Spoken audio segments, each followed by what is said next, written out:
welcome. You're watching the News Hour Agenda. I'm Padmaja Joshi. Today, Jitin Prasada joined the BJP, continuing with the trend that we have seen become even more intense since 2014. That of Congress leaders quitting their party and then some of them quickly switching over to the BJP. Today it was the turn of Jitin Prasada, the former Union Minister, Party General Secretary and one of the Congress's more prominent names in Uttar Pradesh. First, listen in to what he said about his reasons to quit the Congress and also what he thinks about his erstwhile party and the way in which it operates. जो संस्थागत institutional दल वो Bharatiya Janata party, बाकी दल तो व्यक्ति विशेष और क्षेत्र के हो गए। प्रधानमंत्री जी रात दिन भारत की सेवा में निस्वार्थ लगे हुए हैं। हम देखते आए हैं कि उनके प्रति देश की भावना क्या है, प्रधानमंत्री जी के प्रति, और वो जो नए भारत का निर्माण कर रहे हैं उसमें मुझे भी एक सदस्यता जो आज मैंने ग्रहण की है भारतीय जनता पार्टी की, एक योगदान छोटा सा करने का भारत के प्रति, भारत की जनता की आने वाली पीढ़ियों के प्रति करने का अवसर मिलेगा, ये मैंने विचार।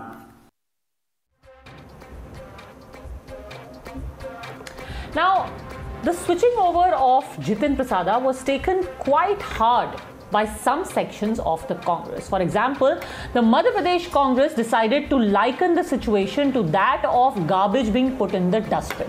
Similarly, another senior leader of the Congress from the same state, from Madhya Pradesh, Digvijay Singh, he didn't take any names, but he talked about people who are hungry for power, hungry for satta, and raised a question on the charitra of these interlopers, these opportunists. He basically said that when the BJP becomes greedy, then some small or big leaders of the Congress seem to put themselves up for sale.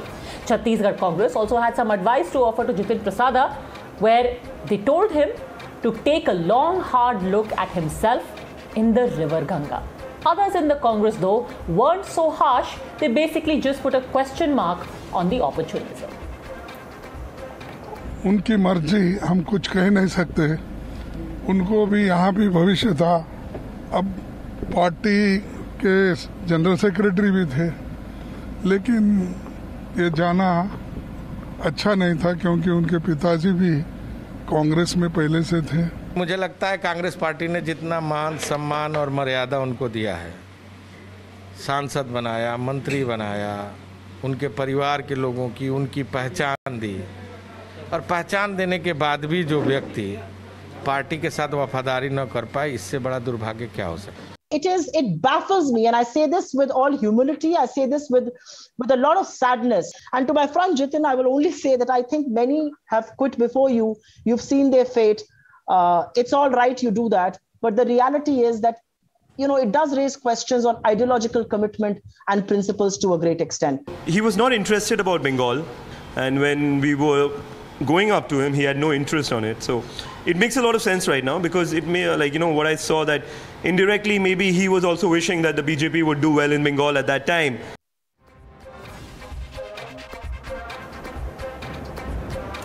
Now, many people have questioned about whether Jitin Prasada's joining is really going to make any impact for the BJP, or in fact any impact at all on the electoral outcome of the Uttar Pradesh elections, which are just a few months away. The point, though, here could be very, very different, because the important thing is that Jitin Prasada belongs to the Rahul Gandhi faction, believed to be extremely close to the former Congress president himself. So in getting him over to the BJP, is it more of a perception win that the BJP has scored in underlining not just the rudderlessness of the Congress party, but also saying, look, here is someone who was so close to Rahul Gandhi himself, to the first family of the Congress, and now he's sitting here with us in the saffron fold. In other words, has the BJP managed to find an avsar in the Congress's aapta? You're watching the News Hour at 10, debate number 1 on Times Now, Super Prime Time.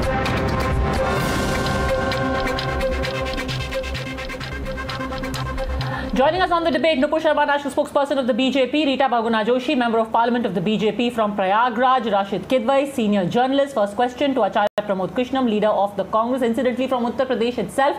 Acharya ji, कल तक वो आपकी strategy बना रहे थे पश्चिम बंगाल में, आपके 2 बार मंत्री रह चुके हैं 10 साल तक, कांग्रेस जनरल सेक्रेटरी हैं, एआईसीसी के मेंबर हैं, आज उनको कूड़ा बता दिया।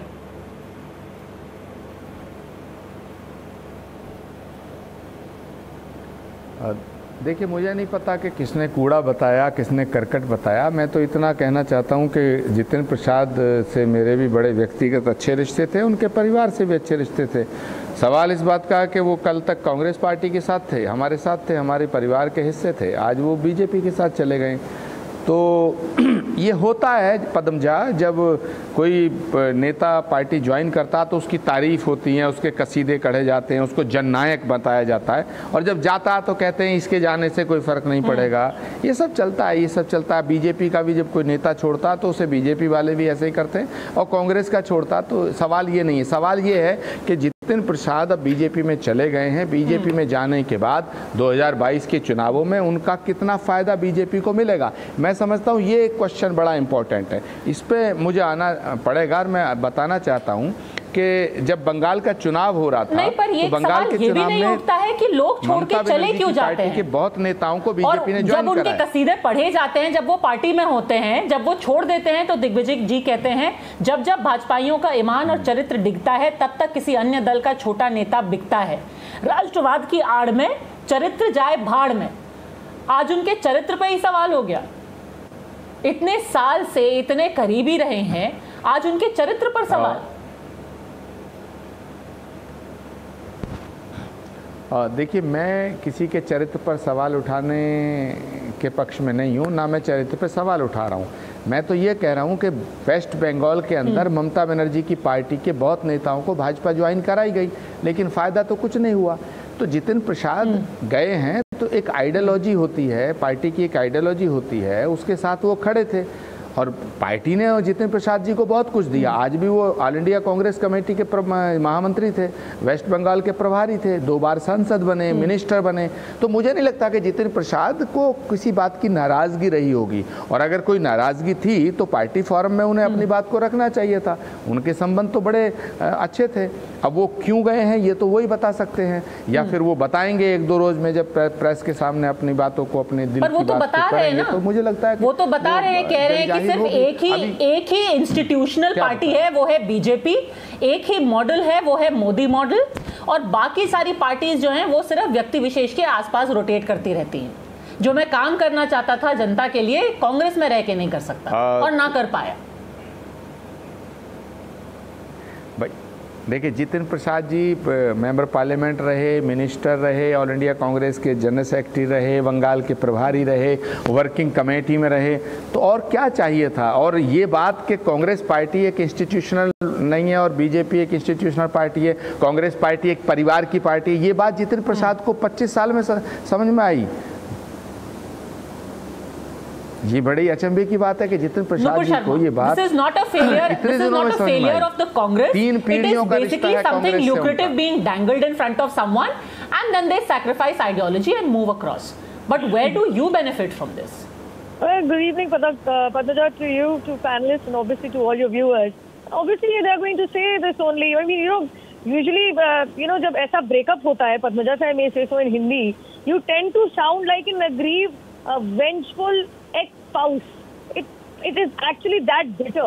The tweet that was deleted, from what I am actually learning right now on social media, it was absolutely despicable. I mean, he's been a senior leader.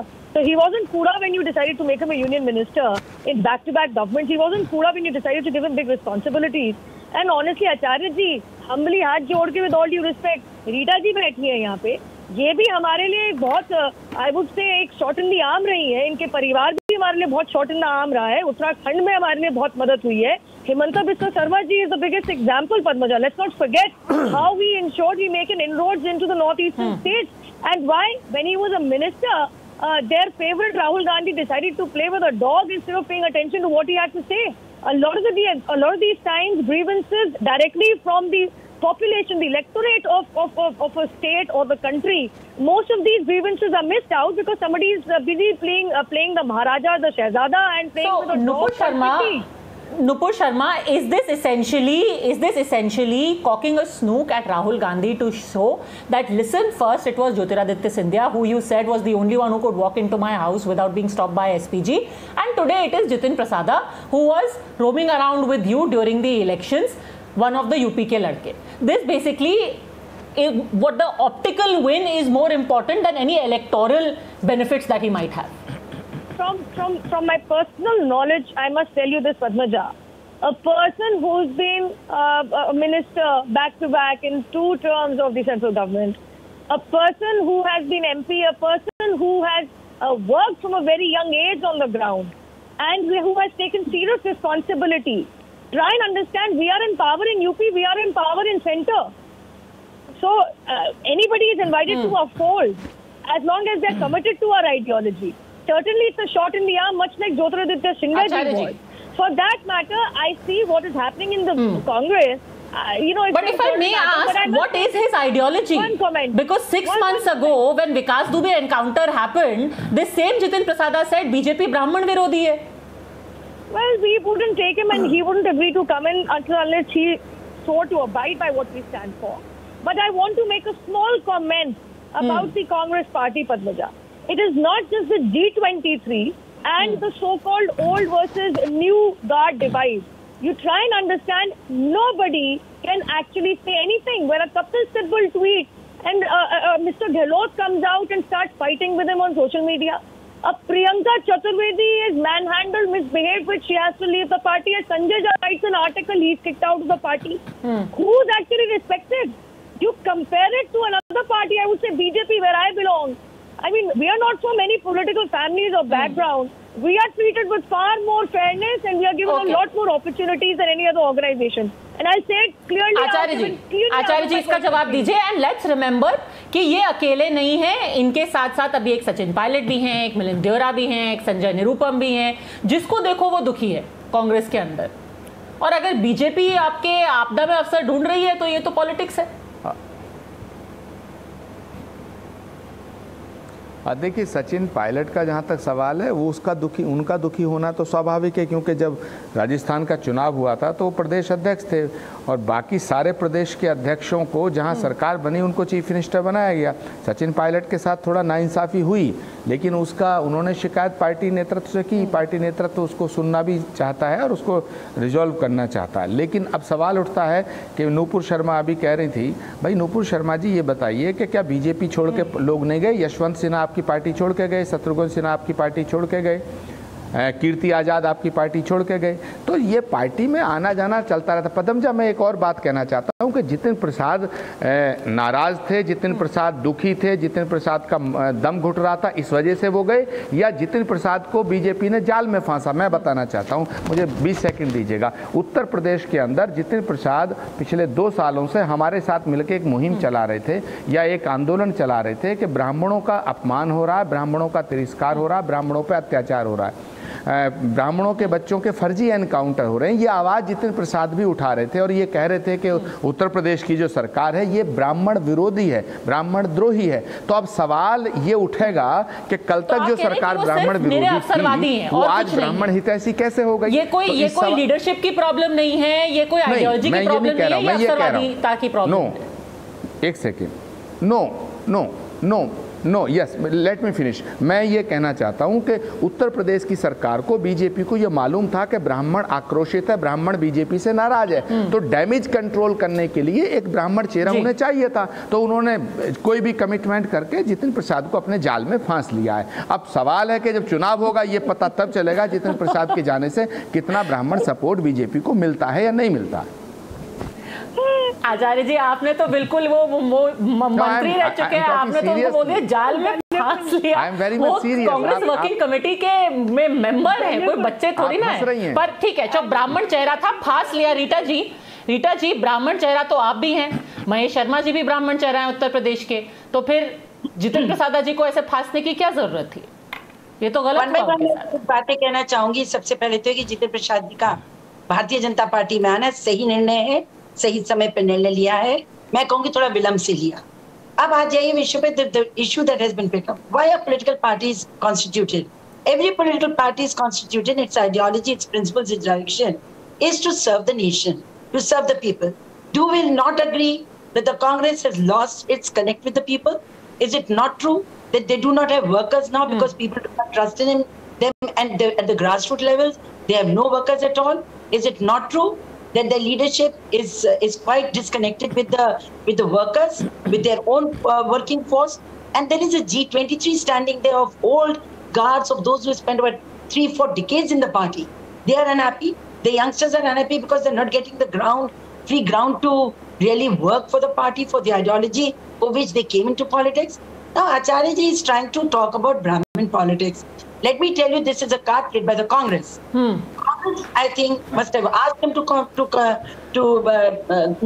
constitute that body, and Mr. Acharya ji is not being given the responsibility to hop on this. But the Brahmins, so that whatever little is left should transfer to the Congress party. Votes are not transferred by them. 2014 election, 2019 Lok Sabha election, and 2017 Lok Sabha in UP have clearly lambasted this theory of caste divide. Mayawati and Akhilesh coming together.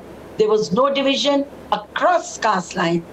There was a huge vote following Narendra Modi ji, because they trusted him. They saw that he really works hard for the nation. His intention is not for his family, not for himself. It's for the nation, for the good of the people.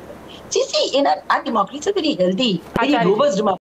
Say that you can fool crores and crores of people in the country, and nobody understands politics better than Congress. They're rudderless. They have no leadership. It seems a little unreasonable, Acharya ji, to say कि जितिन प्रसाद को लाए हैं ब्राह्मण vote खींचने के लिए. BJP अभी भी सत्ता में है, and with a whopping majority they came into power and then had Yogi Adityanath become the chief minister. जब वो चुनाव लड़ रहे थे तो कोई उन्होंने ब्राह्मण चेहरा भी अपना प्रोजेक्ट नहीं किया था. वो फिर भी जीते, मोदी जी के नाम पर जीते. तो कोई ब्राह्मण वोट खींचने के लिए उनको किसी एक लीडर की फिलहाल जरूरत नहीं है. देखिए, ब्राह्मण वोट खींचने की जरूरत नहीं है, ब्राह्मण वोट नहीं चाहिए, लेकिन चुनाव जीतना है, चुनाव हारना ये एक अलग विषय है. चलो ठीक है, चुनाव कोई जीता कोई हारा, चुनाव जीते जाएंगे हारे जाएंगे, लेकिन क्या ब्राह्मणों पर अत्याचार नहीं हुआ? क्या ब्राह्मणों के बच्चों को घर से उठा के फेक एनकाउंटर नहीं हुए? क्या 17, 18 साल का वो लड़का प्रभात मिश्रा फरीदाबाद का जो 12वीं का इम्तिहान दे के आया था, उसे गोली उठा के पुलिस ने नहीं मारा? क्या खुशी दुबे अभी तक जेल में नहीं है? उसकी शादी हुई थी तीसरे दिन. जब खुशी दुबे शादी होके गई तो तीसरे दिन उसके पति का एनकाउंटर हो गया. उसका दोष क्या था? चलो उसका पति हो सकता है माफियाओं से मिला हो, लेकिन उस लड़की का दोष क्या था? अभी भी वो जेल में है. मैं रीता जी से जानना चाहता हूं, क्या ब्राह्मण की अगर हत्या हो तो उसे ब्राह्मण ना बोला जाए? क्या ब्राह्मण पे अत्याचार हो तो उसे ब्राह्मण ना बोला जाए? क्या ब्राह्मण का तिरस्कार हो, अपमान हो तो ब्राह्मण ना बोला जाए? मैं कैसी बात कर रही हैं आप? मैं दावे के साथ कहता हूं कि ब्राह्मणों के ऊपर उत्तर प्रदेश की सरकार में अत्याचार हो रहा था और जितिन प्रसाद ने ये आवाज उठाई थी. और जितिन प्रसाद ने जो आवाज उठाई थी, आज जितिन प्रसाद को जवाब देना पड़ेगा कि कल तक जिस पार्टी को आप ब्राह्मण विरोधी कहते थे, आज वो ब्राह्मणों की हितैषी कैसे हो गई? ये सवाल तो आप जितिन प्रसाद से करिएगा, मैं थोड़ी जवाब दूंगा इस सवाल का. Okay, Nupur Sharma, before you respond, I want to bring in Rashid Kidwai also. Rashid Kidwai, is it really reasonable for us to assume that this is about the Brahmin vote in UP, or this is a larger point being made by the BJP against the Congress, that look, we are picking your chosen ones? Absolutely. You look at Jitin's own electoral record, and that will tell you his strength or rather, weakness, because he has lost 3 elections and lost rather badly, forfeiting his deposit. So this is a very telling commentary. So I think this is just a smoke screen when you say that, the Brahmins, will get attracted. The BJP doesn't need Jitin Prasada. They have, Brahmins like 1,000 leaders like Rita Bhagna Joshi, etc. So that's not a thing. See, the BJP, there was a perception, I don't know whether it is correct or not, there was a perception that there is some kind of tug of war is going on in Uttar Pradesh BJP, and there are all kind of, COVID-related mishandling problems and all. So this gives a very good platform that, somehow the Congress is looking very, weak, vulnerable, which it is. and Rahul Gandhi's leadership, again has come under, cloud, all kind of things are there. Nobody is looking at this, that loyalty in a political party is conditional. It's not absolute. It's not like faith. It's not like between man and God. So as long as Gandhis were able to, get them power, position, offices, ministerial berths, Bangalore in New Delhi, etc., it was fine. And since then, I feel, with no reference to any individual, the BJP has actually infiltrated the Congress. And whenever the crisis is there, some or other person comes out and says it. It's within their, their political rights. But this is what is happening. Only problem is that Rajya Sabha seats and आचार्य जी, जब तक कांग्रेस ये बात recognise नहीं करेगी तो ये outflux चलता रहेगा। आज जितिन प्रसाद गए हैं, उससे पहले ज्योतिरादित्य सिंधिया गए थे। क्या पता किसी दिन सचिन पायलट को भी लगे कि भाई यहाँ पे तो हर कोई अपने सहारे ही है, इधर से निकल लो, नहीं तो पॉलिटिकल फ्यूचर हमारा खतरे में पड़ सकता है। What is the message it is sending out to people who remain? Yes, please complete your point, Rashid Kedwai, and then I'll bring in Acharya ji again. Yes. Sitaram Kesri used to say कि इनके हृदय में कमल का फूल खिलाया है. So there is no dearth of people with a kamal ka phool in their heart in the Congress. This Congress should know this. आचार्य जी, लोगों के दिल में कमल का फूल ऑलरेडी है कांग्रेस में, आप उसमें और पानी डाल करके खिलने में मदद कर रहे हैं। देखिए, रशीद किदवई जो बात कह रहे हैं, मैं उससे ऐसा नहीं, मैं उसका विरोध कर रहा हूं कि जब एक आदमी गया है तो हमारी पार्टी को नुकसान होगा, हम तो खुद कह रहे हैं। लेकिन सवाल ये नहीं है, सवाल ये है कि कांग्रेस पार्टी एक परिवार के रूप में है, और कांग्रेस पार्टी अगर संकट में है थोड़ा सा, तो जितिन प्रसाद भी परिवार के सदस्य थे, तो उनको तो परिवार को मजबूत करने के लिए अपना साथ देना चाहिए था। वो पलायन कर गए, चलो चले गए, नो प्रॉब्लम। हम जितिन प्रसाद के व्यक्तिगत विरोधी थोड़े ही हैं, हम आज भी उनको स्नेह करते हैं, उनको बेस्ट विशेष भी मैंने दिया है। लेकिन अब मैं कह रहा हूं, कांग्रेस पार्टी की जो शक्ति है वो नेहरू गांधी परिवार है। कांग्रेस पार्टी में कौन आए कौन जाए इससे कोई फर्क नहीं पड़ता। कांग्रेस पार्टी नेहरू गांधी परिवार है तो कांग्रेस सलामत है, अदरवाइज कांग्रेस सलामत नहीं है। कांग्रेस पार्टी के सारे नेता भी चले जाएं और गांधी फैमिली रहती है, nutshell may be the root of the problem summarised by you Acharya ji. आप परिवार की बात कर रहे हैं तो मैं आखिरी word I will give to Rita Bahuguna Joshi ji. Congress की शक्ति सिर्फ एक परिवार है, बाकी सब इंसिडेंटल हैं, और परिवार का हाथ सशक्त करना चाहिए हर किसी को, instead of leaving at a time of crisis, कह रहे हैं Acharya ji. Rita ji, as somebody who has been a part of the Congress and is now an MP of the BJP, what do you have to say about this logic? कुनबे को एकजुट रखने का जो काम है वो कुनबे का मुखिया करता है, और जब मुखिया ही दिशाहीन हो जाए, जब मुखिया के ही सिद्धांतों में कमजोरी आ जाए और वो सबको लेके साथ ना चले, तो स्वाभाविक है जो लोग अपने एक उद्देश्य से राजनीतिक दल में आते हैं कि हम इसके माध्यम से लोगों की सेवा करेंगे, तो वो कहीं ना कहीं असंतुष्ट होते हैं, दुखी होते हैं और तब पलायन करते हैं। कोई अपनी मर्जी से पलायन नहीं करता। तो इनको तो क्या आत्मावलोकन करना चाहिए, या आचार्य इनको समझाना चाहिए क्यों ऐसा हुआ। I tell you, the basic reason is that there is a total lack of leadership, and for 2 years they've not been able to decide after the Lok Sabha who's going to lead the party. A party which does not respect its leaders, do not know how to carry the leaders along. See, there can be no dictatorship in a democratic system. So within that party also, either you take and there can be no logic that a party depends only, a party's existence depends only on one family. That perhaps is the very root of this problem, because when you say that every member should strengthen the hands of the family, if it turns into a situation of domestic violence, maybe there is no other option but to walk out. Let's see how this goes. For the time being, thank you very much, both ladies, Rashid Kidwai and Acharya ji, for having joined me on the News Hour Agenda.